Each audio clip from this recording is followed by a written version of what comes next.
دنیا میں 4 طرح کے لوگ پائے جاتے ہیں۔ پہلا بندہ وہ جس کو اللہ نے مال بھی دیا ہے، علم بھی دیا ہے، شعور بھی ہے،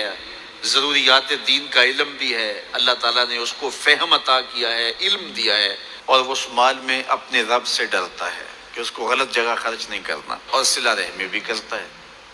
رشتہ داروں کے حقوق کا خیال بھی رکھتا ہے، اس میں جو اللہ کا حق ہے اس کو بھی ادا کرتا ہے،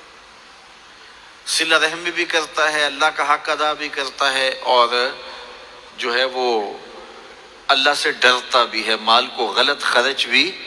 نہیں کرتا۔ میرے حضور فرماتے ہیں کائنات میں سب سے افضل شخص دیکھنا ہے تو یہ شخص ہے، کائنات میں سب سے افضل شخص یہ ہے کہ جس کو مال بھی دیا گیا اور جس کو علم بھی دیا گیا، اور وہ گڑبڑ نہیں کرتا، وہ اللہ سے ڈرتا ہے، صلہ رحمی کرتا ہے، اور مال کا حق ادا کرتا ہے، تو یہ سب سے افضل شخص ہے۔ دوسرا وہ شخص جس کے پاس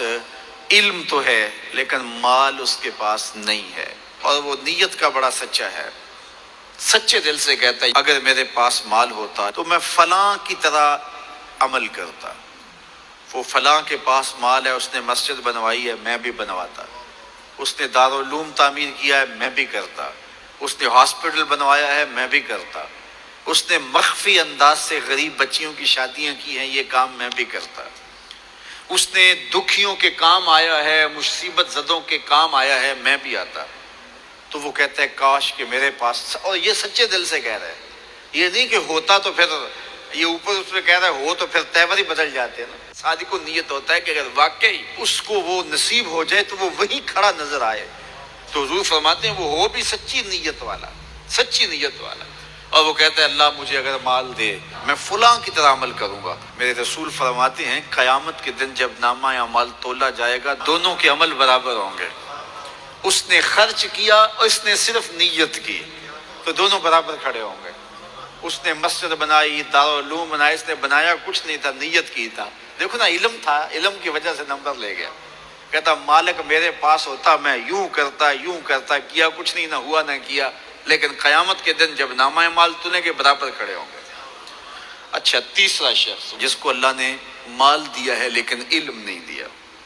مال کی فراوانی ہے لیکن علم نہیں ہے، شعور نہیں ہے، جہالت کی وجہ سے وہ مال میں گڑبڑ کرتا ہے، اور اپنے رب سے بھی نہیں ڈرتا، ولا یصل رحمہ، اور صلہ رحمی بھی نہیں کرتا، اور اس کے اندر اللہ کا جو حق تھا وہ بھی ادا نہیں کرتا۔ میرے رسول فرماتے ہیں کائنات میں سب سے زیادہ خبیث بندہ دیکھنا ہے تو یہ کھڑا ہے، سب سے زیادہ منزل کے اعتبار سے خبیث ترین شخص یہ کھڑا ہے۔ چوتھا شخص کون سا ہے؟ جس کے پاس علم بھی نہیں ہے، جس کے پاس مال بھی نہیں ہے، اور وہ کہتا ہے کہ اگر میرے پاس مال ہوتا تو میں بھی فلاں کی طرح عیش کرتا، میں بھی یوں موج میلہ کرتا، مستیاں کرتا،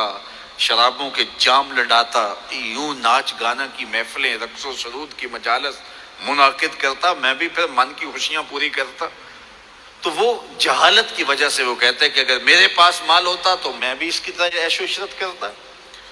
اللہ اکبر۔ میرے رسول فرماتے ہیں کل قیامت کے دن جب نامہ اعمال تولے جائیں گے تو دونوں ایک ہی جگہ پہ کھڑے ہوں گے،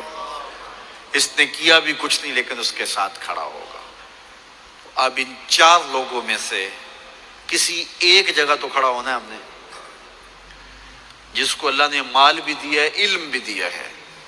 تو وہ کہاں کھڑا ہوتا ہے؟ اور جس کے پاس علم ہے مال نہیں، جس کے پاس مال ہے علم نہیں، جس کے پاس نہ علم ہے نہ مال ہے، تو ہم میں سے ہر شخص کسی ایک پوزیشن میں تو ہے۔ اب ہم اپنے آپ کو کھڑا کریں اور ساری زندگی پھر وہاں کھڑا رکھیں، خیر کی راہ پہ کھڑا کریں کہ مالک شعور بھی دے، اپنی راستے کے اندر خرچ کرنے کی توفیق بھی دے، مال بھی دے اور توفیق بھی دے، تاکہ میں ان بندوں میں سے ہو جاؤں جن پہ تیری رحمتوں کا نزول ہوتا ہے۔